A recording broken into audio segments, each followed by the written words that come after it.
53-ші сабақ шеңбер, дөңгелек және олардың элементтері. Ерте заманда уақытта қалай өлшеген? Сен шеңбердің не екенін білетін боласың. Шеңбер сызуды үйренесің. Бірінші есеп. Адамдарды уақытты өлшеуді өте ерте заманда үйренді дейді.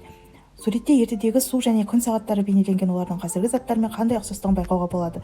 Пішіні қандай? Міне мұнда қандай ұқсастығын байқауға болады. Пішіні қандай дейді.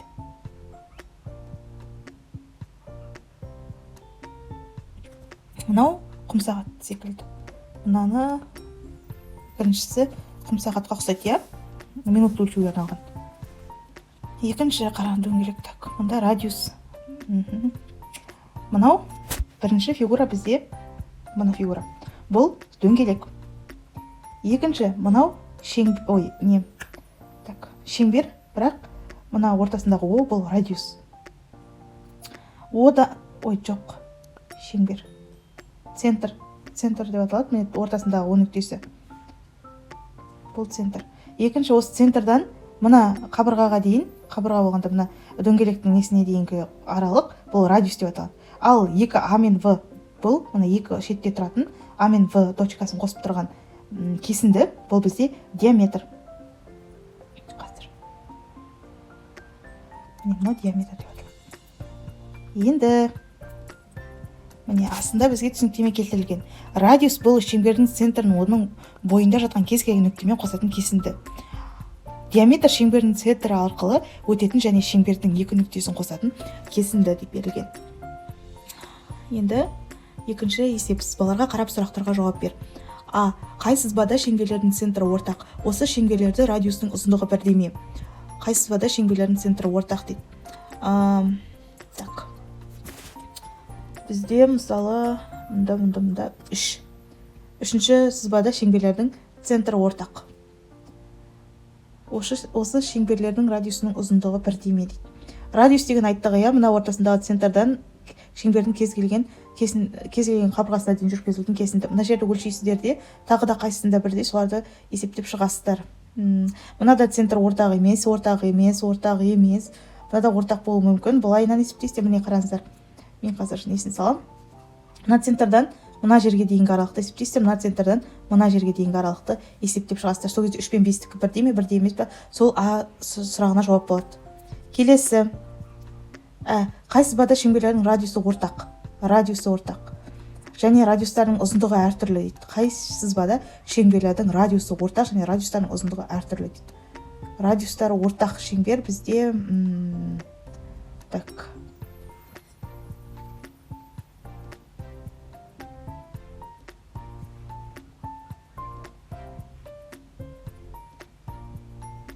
Мінеки. Екеуінде де радиус ортақ. 4-те ортақ емес. 2-де. Қараңыздар, 2-де. Мына шеңбердің радиусы. Мына шеңбердің радиусы. Ортақ па, ортақ емес па? Мына шеңбердің радиусы. Ортақ, иә? Жоқ. Ортақ емес, өйткені мына жерде, мына уже мынаның екінші шеңбердің уже диаметр болып кетеді. Сондықтан да бірді алмаймыз. Мынада радиусы міне. Мына шеңберде. Мынада радиусы міне. Ортақ. Мынада радиусы міне. Так. Мінеки. Екеуінің де радиустары. Ортақ. 5-те ортақ. 3-те ортақ. 4 белгісіз. Б. 2 әртүрлі шеңбердің центрлері ортақ және радиустары бірдей бола ма? 2 әртүрлі шеңберлердің центрлері ортақ және радиустары бірдей бола ма? Я болады, өйткені радиустар бірдей болмайды. Центрлері ортақ болады 3-те. Келесі Б. Қай суретте шеңберлердің центрі ортақ емес және радиустарының ұзындығы бірдей? Так. Қай суретте шеңберлердің центрі ортақ емес? Центрі ортақ емес. Центрі ортақ еместерін тауып алайық. Қайсысы центрі ортақ емес? Қасымнан артып кетіпсің. Центрі ортақ еместерін белгілеп шығамыз. Мынада центр ортақ емес. Центр ортақ емес. Центр ортақ 3-те. Мынада ортақ емес. Мынада ортақ емес. 4-еуінде тек біреуінде ғана центр ортақ емес, және радиустардың ұзындығы бірдей дейді. Онда ұзындығы бірдей болса, онда мынау жатады. Ой, жоқ, 4-ті кетірмейміз. 4 жатады. радиустан 5 жатады. Радиустардың ұзындығы 2-1 емес, 1-1 емес, иә? Ал Г қай суретте шеңберлердің центрі ортақ емес, жаңа ортақ еместерін таптық, енді радиустардың ұзындығы әртүрлі дейді. Радиустардың ұзындығы әртүрлі болса, онда бізде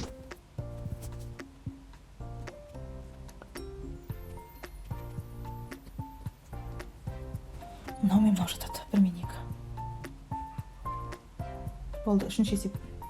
Берілген радиустағы шеңберді салу реті. Циркульдің инесін 0-ге, ал циркульдің қарындашы бар ұшын сызғыштың бөлігіне қой дейді. Мысалы 3 см. 3 см қылып циркульді есептеп аласыздар да, сызасыздар, бұл дәптерге орындалады. Барлығы дәптерге орындалады ғой, енді дәптерге қой дейді. Мінекей, бірінші суреттегідей міне циркульді осылай қойып аласыздар. 1 мен 3 см қылып. Содан соң дәптерге оны қоясыздар центрін. Сосын осылай айналдырасыздар. Сол кезде сіздерде радиусы 3-ге тең болатын, ал диаметрі 6-ға тең болатын дөңгелек шығу керек. Сонда қараңыздар. Төртінші дәптеріңе циркульдің көмегімен радиусы 2 см, 3 см, 1 см болатын шеңберсіз дейді. Мінекей, 2 см болса, жаңағы мына жерде циркульді 3 см қылып есептеп болады ғой, енді 2 см қылып есептейсіздер. Сосын сызасыздар оны былайынан айналдырып. 3 см қылып есептейсіздер де, сосын соны айналдырып сызасыздар. Содан соң 1 см қылып есептейсіздер де, соны айналдырып сызасыздар осылайынан. Енді бұл өте оңай деп ойлаймын. Ондай шығаратындай есеп жоқ. 5 Адам тәуліктің 3/1 бөлігінде ұйықтайды, ал қалған уақытында ояу болады. Адам қанша уақыт ұйықтайды, қанша уақыт ояу болады? Тәулік дегеніміз бізде неше сағат? Бір тәулікте 24 сағат бар. 24 сағаттың 3/1 бөлігін ұйықтайды ол. Неше бөлігінде ояу жүруін табу үшін 24-ті 3-ке бөлеміз, тең болады 8. 8 уақыт ұйықтайды. 24-тен 8-ді айтамыз, неше болады? 16 уақыт ояу болады.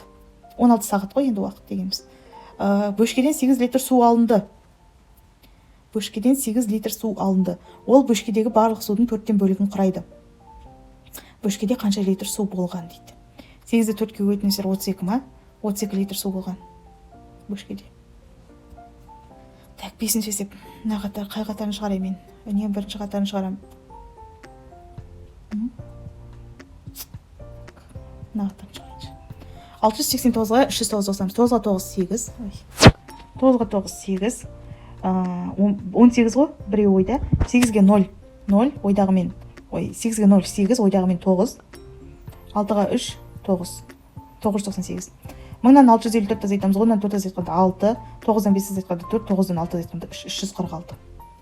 Қалған есептерді өздеріңіз шығарасыздар. 7-ші есеп. 90 минут 1 секунд. 1 секундта неше минут бар? 1 секундта неше минут бар? 1 минутта 60 секунд бар.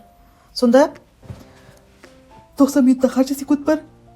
5400. 5400 секунд или 1 секунд? 90 минут көп. 2 сағат 120 минут, 1 сағат 60 минут бар, 2 сағатта 120 минут бар, екеуі тең. 9 ай 1 жыл. 1 жылда 12 ай бар, 12 ай 9 ай, 1 жыл көп. 1 жыл 12 ай. 12 ай 12 ай тең.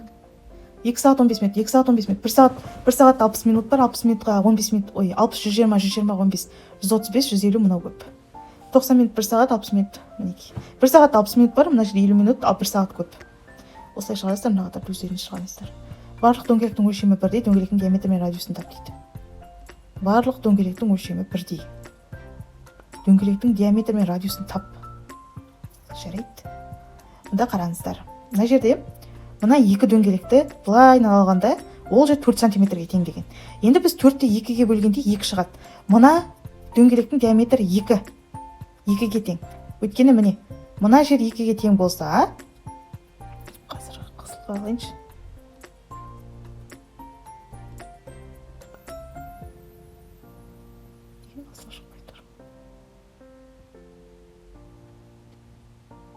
Мына жер 2-ге тең болса, онда мына жерде 2-ге тең.